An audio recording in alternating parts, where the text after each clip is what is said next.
Hello, screenwriters, and welcome to Writing for Screens, Screenwriting Step by Step, number 19. The 19th in our journey from a pilot idea, a rough couple sentences, to a pilot script. I am working through it with you looking over my shoulders and asking questions. To show you a process. It's not the only process. It's a process I think is helpful, but the point is for you to use it to inspire you and to try things for yourself so that you can do what you need to do to get your writing done. That's the plan. That's the goal. So we are going to start right in here. I did some work over the weekend on the outline. So let's take a look at it. All right. Here's what I did. I went through everything that I could think of in our big bunch of scraps and put them in the order that they would be in the outline, in the episode. If there was anything that was not fitting into the episode, something that happened later in the story, I put it after end of the pilot. Beyond the pilot is where I piled up all that other stuff. So basically, I've sort of made it into two things. I'll probably divide this into two documents. I've tried to keep it down to 4 or 5 documents in order to teach the concept of the different types of documents. But the truth is, once you start working on it, it's often useful to break things up a little more, to change it so that when you have things like your outline, I'm probably going to break it into the outline and then the outline of the show, of the series, the other things after the pilot, because I got the pilot outline, that's what I'm working on, and then there's all this other stuff, because this is a series idea, not a feature script.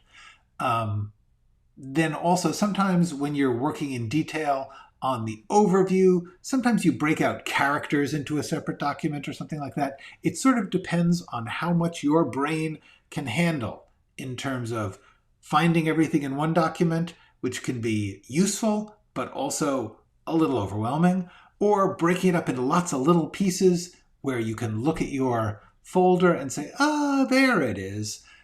It's kind of like closet organization.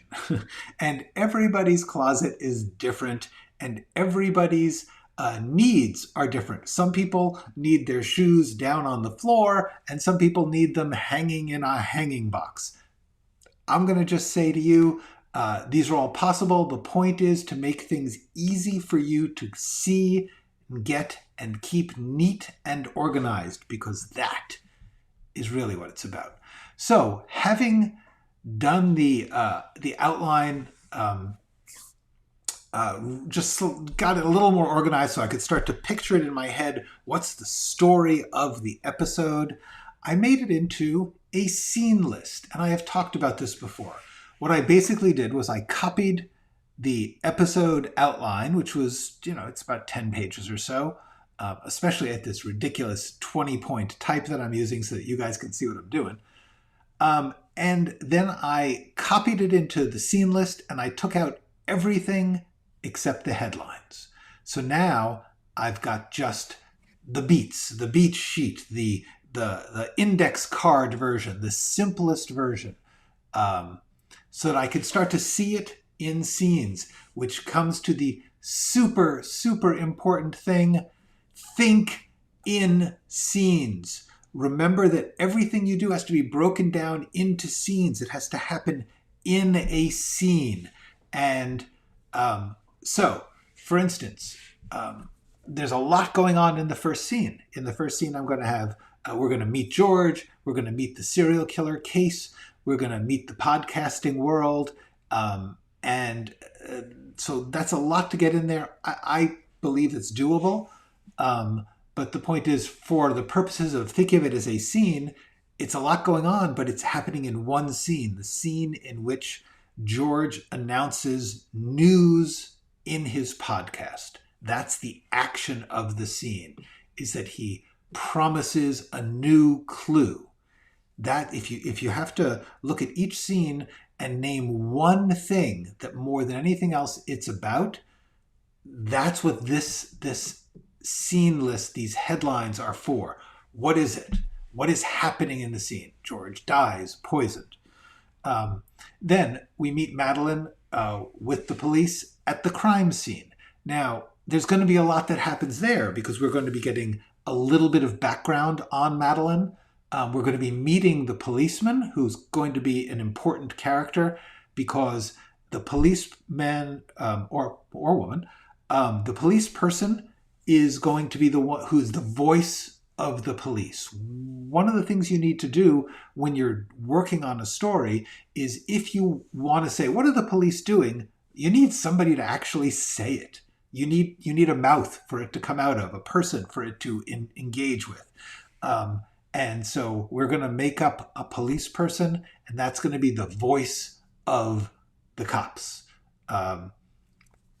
So that's all going to be in this first scene. And actually, the action there is police believe it's a copycat. Anyway, so I've got this down to a bunch of scenes here. I will be posting this. It was the 4th of July weekend, and I was just busy, and I forgot to post this week's outline, but that's okay. On Friday or Saturday of this week, I will post on my website, writingforscreens.com. I will be posting the latest outline and latest overview so that you can read along, you can play along with the contestants. So this document will be there in whatever form we've gotten it to by the end of the week. So the basic big picture I've got here is we meet George, we meet the case, George dies, we meet Madeline. Madeline is being brought back into George's life after like 20 years. She's in shock. She is finding herself responsible for George's stuff. That's what we get in these scenes. And then Zach calls Madeline and says, hey, we could really use those files. We're a crime-fighting, crime-solving amateur group, and we think we can solve this. Now, she's dealing with the police. She's not a big fan of crackpot people like George, who got himself killed. So she says no. That's a major turning point because it's going to provoke Zach, who has a lot invested in getting this, taking over the podcast and the case and getting this clue. It's going to provoke him to, in the next scene, tell the group that Madeline won't give them the files, and so they have to take them. And that is how we meet Norman. He's watching this, and he kind of falls in love with Madeline, although in the outline notes I made clear, he doesn't know he's fallen in love yet. He's going to be reacting to the fact that this group of wackadoodles is deciding they're going to rob this poor woman whose husband was just murdered for their own crime solving, and that just rubs him the wrong way. He's like, you can't do that. So what do I have? Zach assigns someone to get these files, and Norman tries to convince Zach not to do that. So we understand that Norman is going to protect her. He's going to meet her simply because he cannot convince Zach to stop.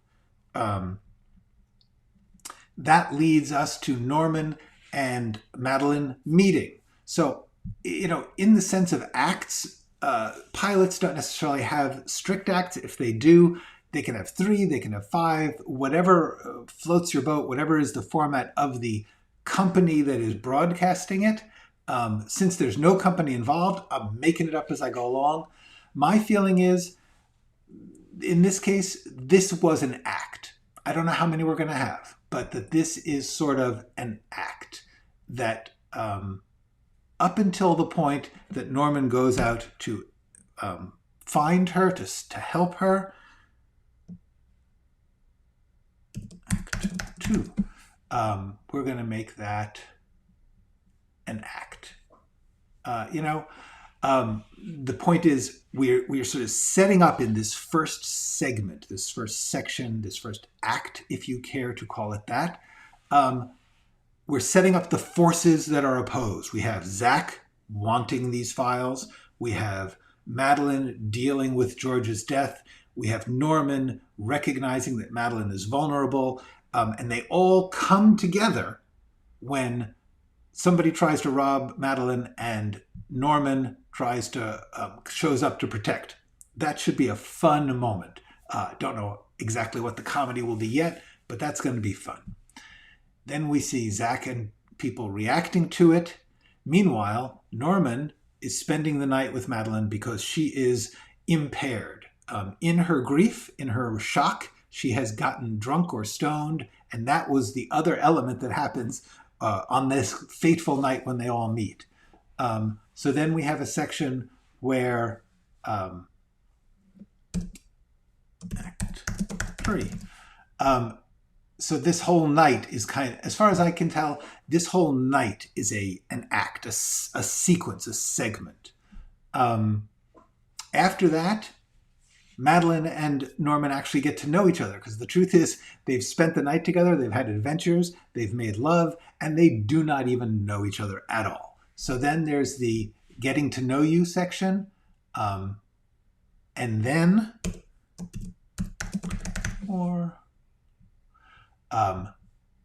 at some point, we're going to have Madeline discover the clue that triggered this whole thing, the MacGuffin, the most important thing, and that's going to lead to her teaming up with the group. In other words, she recognizes that, and this is actually a very good question. Let's get this into the outline.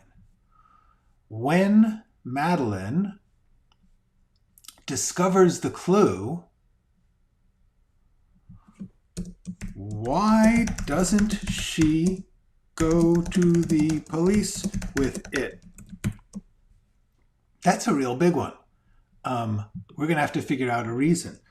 Maybe the police have decided already that George was a suicide. Maybe I don't know yet.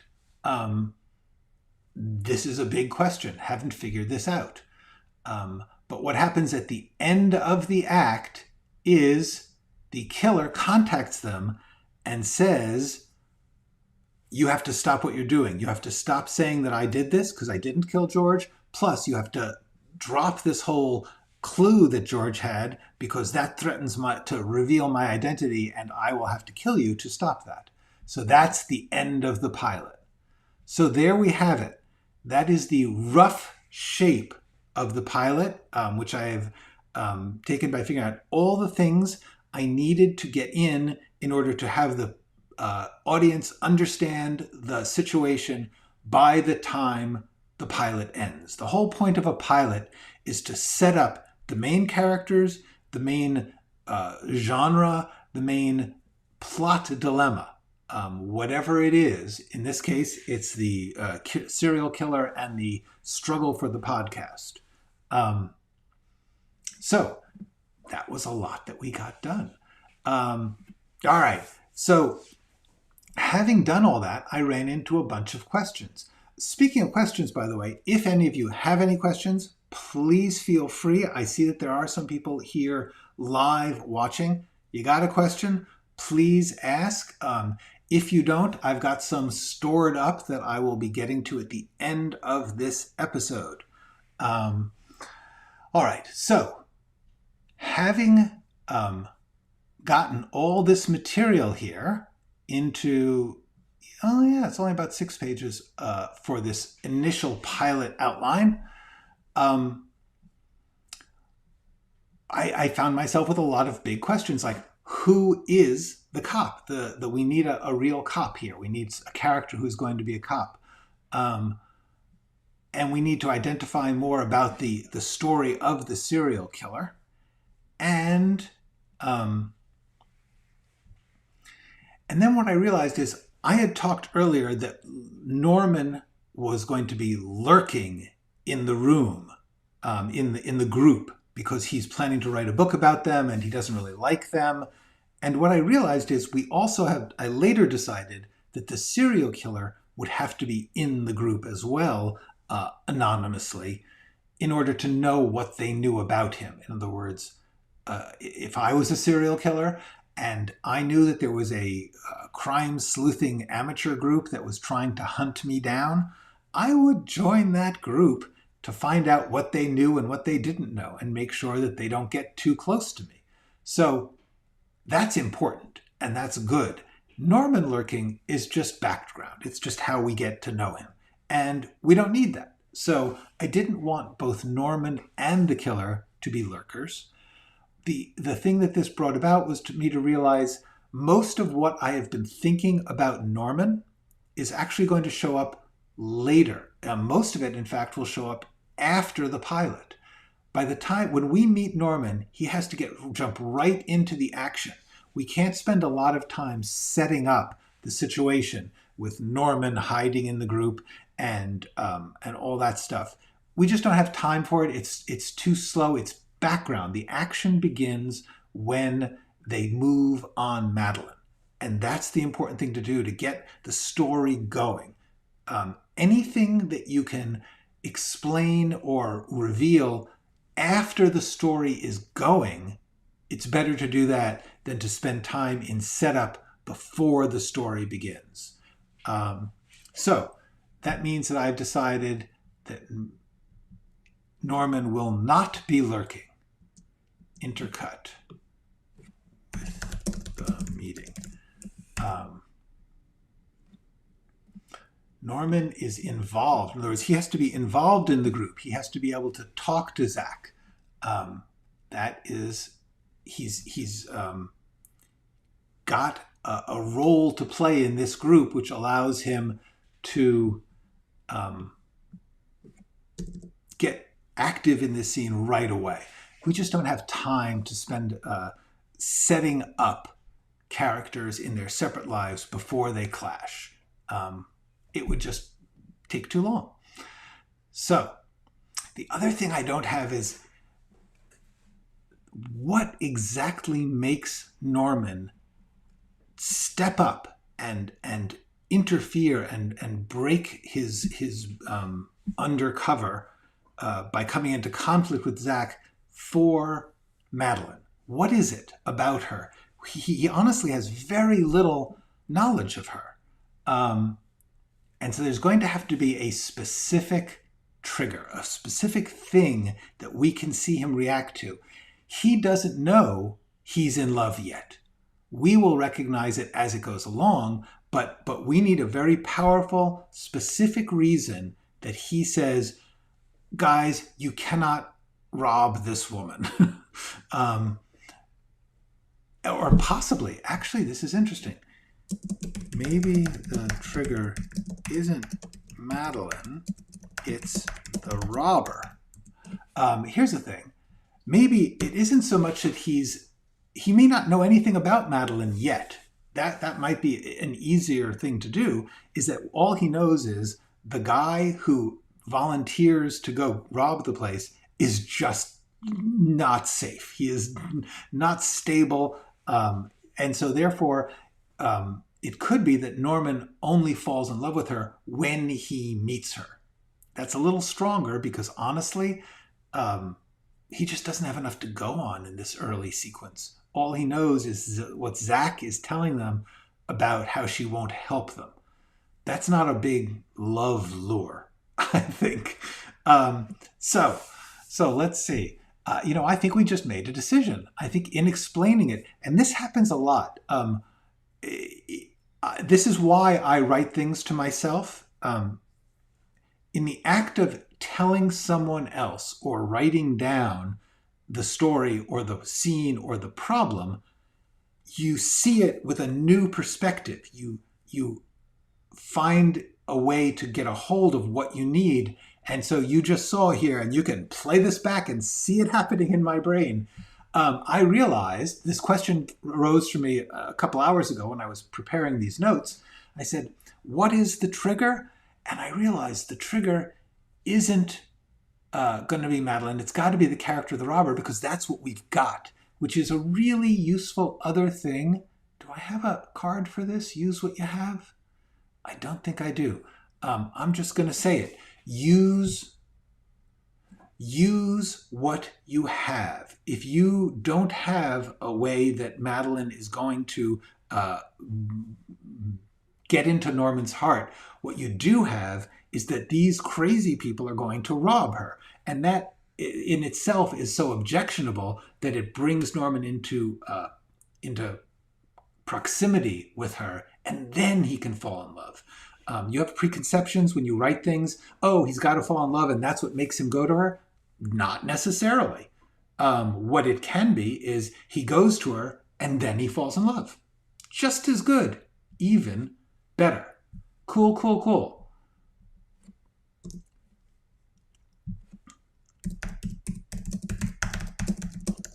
It's the crazed nature of the robber.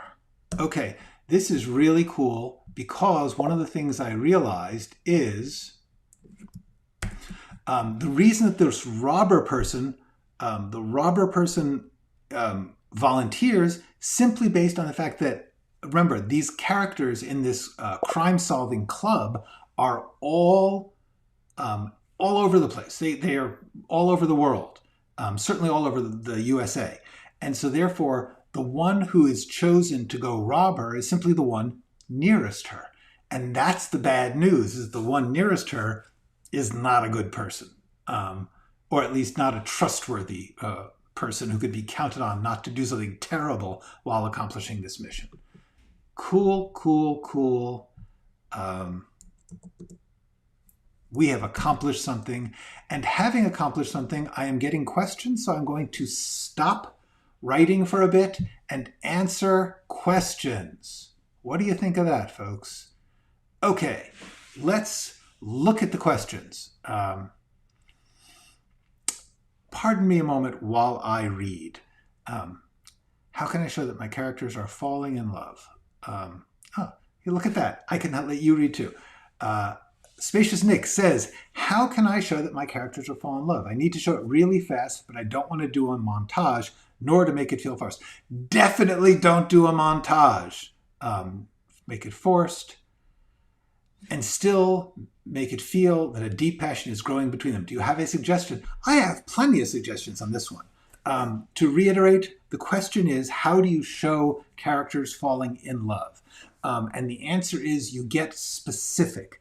You definitely don't do a montage. There's almost nothing in a montage that can show that unless they were doing something else in the montage. Like if they're working at the circus together and you get to see them doing things together, sure. So they're both, sweeping up the elephant poop, and then they are both making the popcorn and whatever it is, you can see that they're interacting. Still not love, but it's a way. But the thing you want to do is show that your characters are falling in love is you need to find out what it is that causes them to be in love. What is it about each other that they get? For instance, if what is making them love is partly that one of them is very empathetic and the other one has had not enough empathy in their life, then you show that. You say, you have a scene where, the character is trying, character A is trying to keep it together and not show their feelings because they're not used to empathy. And then the other one, surprisingly, is kind or even comforting about it, or even funny about it to try and take their mind off it. Whatever it is, you're seeing the interaction. You're seeing the thing that they want or need. Sometimes it's, in my case, in the case of Norman and Madeline, I am going to have them fall in love partly through forced intimacy. In other words, they end up in bed together. Not through intention of either one of them. One of them is drunk and the other one is trying to get her through the night. And so they are just spending the night, but their boundaries are broken down and they find themselves attracted to each other. And then they learn about each other after that. That is a ridiculous story, but that's okay. When you're showing love, what you're really showing is a particular relationship. You're showing needs within people, and it's like a jigsaw puzzle where you have a cutout area, and then you have an area that fits it, and recognizing that fit is a marvelous thing. Let me just tell you, Love Actually. Hold on, let me just do this. Love Actually. There we go. Love Actually is just a phenomenal love story. Actually, most of the Richard Curtis scripts, but Love Actually is cool because you see a whole bunch of love stories, and so you get to see in one of them there's two people who find themselves attracted to each other even though they don't speak the same language, and if you watch, break that movie down, watch it, 2 or 3 times, and stop it and separate out the storylines. Write an outline of each of the separate storylines in Love Actually. And what you'll see is that each one of those, the love story is actually brought up and resolved in maybe 6 or 7 scenes. Very, very short, really. And so if I were trying to learn how to do love scenes, I would break down Love Actually and see how each of the separate stories, if you separated them out and took that and just said, this is the script of a little love story, how does it work? You can pretty much plot out, wow, this is where the person reaches out. This is where the person understands the other. This is where the person gives up, whatever it is. So that is Space Your Snick. I would say start by taking a lot of good love stories that you like. I like a lot of old ones like Philadelphia Story, The Goodbye Girl by Neil Simon, which is a dated movie, but it's got some great bits and it's very well constructed. There's just so many great love stories. There's one I mentioned the other day, Two for the Road. Here, let me type some of these.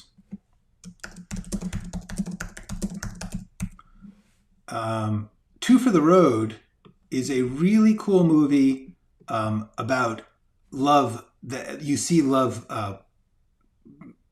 coming. Love is building and then failing and then kind of clinging on. It's a time. It's broken up in different times, but you see this marriage from the beginning to possibly the end, but I don't think so. And it's a bitter, ugly relationship in some ways, but in other ways, you understand some of their love. Love, it's such a complicated thing. I can't really be the total authority on this. Let me switch to another set of questions while we are here. Mayank, please forgive me if I am pronouncing your names incorrectly, and please do let me know in some way, if you can, how to say it right. How often comedy should be made the part of the story which doesn't fall into the comedy genre? Great question. Should comedy be part of a story to make it light? It's not a requirement. You can certainly do a story with absolutely no comedy in it whatsoever. Sometimes that's appropriate. However, you are welcome.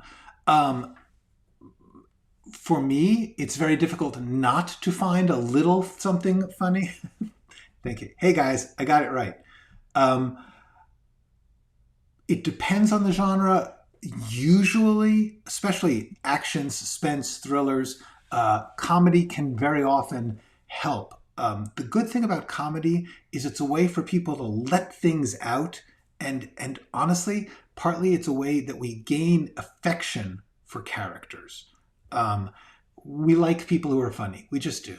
And so therefore, you tend to, it's sort of a shorthand way in a genre piece to get us to like people, because they are showing some kind of spirit or some kind of vulnerability. The point about comedy, usually, if it's going to be good in a story, is that it's not just snarkiness, it's a revelation of character. Comedy is character. If it's any good, And so the answer would be, do you need to put comedy in? No. Is there a proper proportion? No. You could have something that was just little tiny drops of comedy here and then, or you could have like a 50-50, you know. It really depends on the voice you want to convey, and also the genre you're working in. For instance, horror. It would be very difficult to have a horror story which was more than 50% comedy that didn't become a horror comedy, because you would have undercut the horror so badly that it wouldn't scare you. And, you know, that you would have tipped out of the genre. So the answer is it required? No. Is it necessary? No. Is it nice? Yes. It's really a matter of taste. You will find some people, just like color. This is something you'll find. There's a lot of people, directors and producers, who believe that thrillers and things should be monochromatic. They should be desaturated. There's maybe like some blues and grays, but they take all the color out of it.